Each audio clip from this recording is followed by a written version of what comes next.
Hello फ्रेंडा, ई हमार हाटा के पहला ब्लॉग। ई हमनी के आइल बनी के हाटा घूमे और हम सोचनी बैठल बैठल गाड़ी में का करी तो कनी के ब्लॉग बना ली जिसमें आप सबके दिखाई हमनी के हाटा के गांव कैसन बा।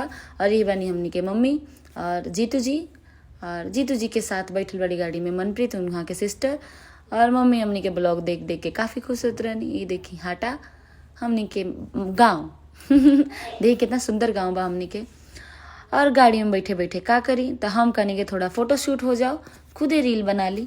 और हमरे साथ बैठल बैठल मनप्रीत भी भाई देवे लगली पोज, बढ़िया बढ़िया पोज उनके लागल, हम फोटो खींचत है। और बाद हमने के आगे नहीं के हाटा। अब हाटा में जीतू जी गाड़ी से उतरनी बाहर कि आयुष्मान कार्ड चला बनवाला। सबके आयुष्मान कार्ड बनता, आप सबके आयुष्मान कार्ड बनल बा कि ना जल्दी जल्दी कमेंट करके बताई। और एजा मिलली हमनी के बाजार में एगो बुढ़िया अम्मा। बुढ़िया अम्मा के जीतू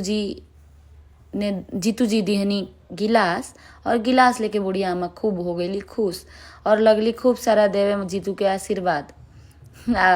ओकरे बाद हमनी के चल देनी के आयुष्मान कार्ड बनवावे। अब एक जगह नहीं तो पापा पहले से बैठल रहनी आयुष्मान कार्ड बनवावे, वो सबके बन गई बा, खाली हमार बाकी बा। तब इजा खड़ा खड़ा भाई का करी हम। फिर जीतू जी हमके ला के दनी गच्चक, फिर हम खैनी ढेर सारा गच्चक, लेकिन उतना बढ़िया ना रहे गच्चक, कचक कचक करे। और मौसम आ गल बा गच्चक मूंगफली